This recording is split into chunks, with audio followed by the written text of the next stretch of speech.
Toastmasters, friends, and distinguished guests. Good evening. When I was first entering the workplace, I was very excited about all the prospects and opportunities that were going to be awarded to me.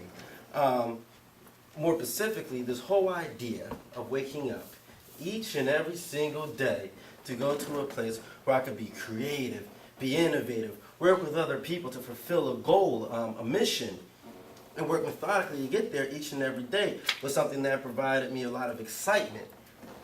However, I quickly learned that this sort of activity was something that was somewhat specific to my generation. Speaking with someone Gil's age who's retired, if I was to hear about work stories of the past, it would be something much different from what I've come to notice.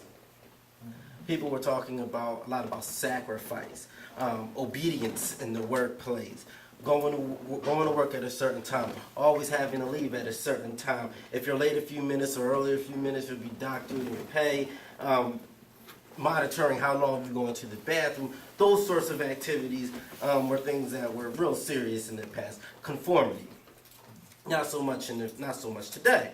Throughout the 80s and the 90s, ideas have changed. Workplace ideas and methodologies have completely evolved to turn into something entirely new. A great example of this could be is a book by Nicole Lipkin called Why in the Workplace, which is basically talking about those in my age category, born between 1980 and 1990, and basically talks about the effects of Generation Y in the workplace and how certain kinds of more individualized attention or more tailored attention could be given to this generation to provide more productivity while you work.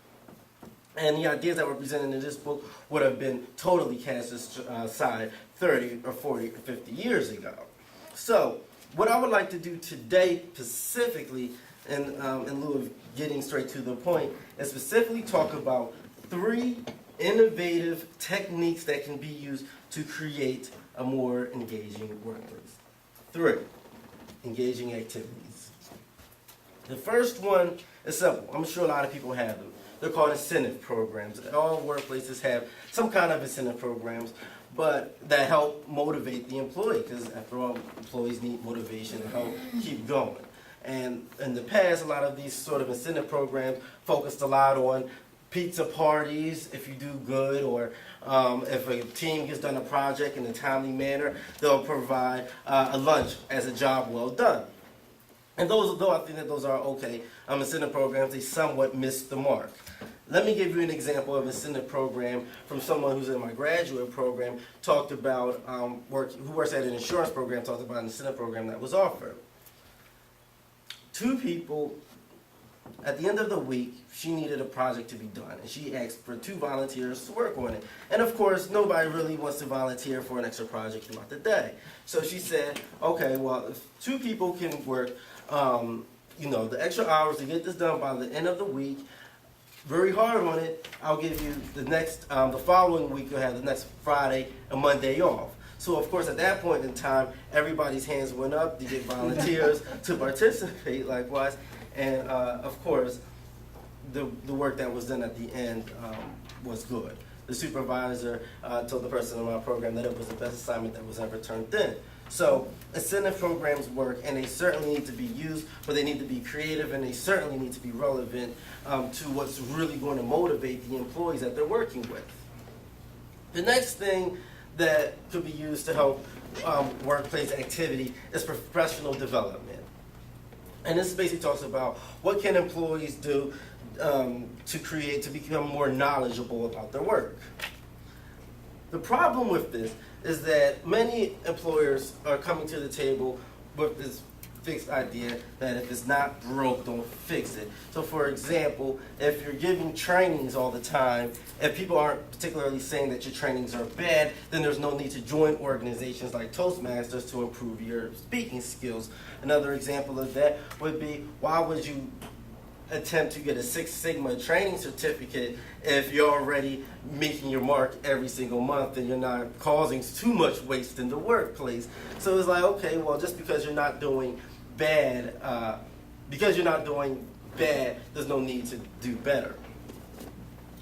And professional development is certainly not about that. Professional development is much more about pushing yourself to be as best as you can, thinking about what can I do that can make me better than everybody else. It's not about just being good, it's about being great. Jim Collins just wrote a great book about Call from Good to Great, and it's based on the fact that just making the marks isn't good enough. You have to kind of push yourself and getting involved with a lot of extracurricular activities, and that certainly help.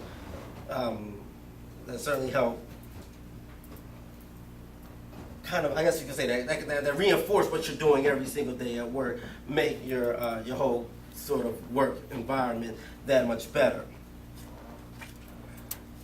And the second thing that it does is that it really talks about the difference between certainly being functional at work and being competitive. A lot of times you go to work and you just do what's given to you and what's described to you, and then you just become a functional employee. Yet if you're really engaging in professional development programs, trying to be as good as you can, it speaks more to the idea of being competitive. I want to be better than everybody else, and what can I do to help really achieve that? It's about stressing your imagination to be the best you very can be. Finally, it's performance reviews.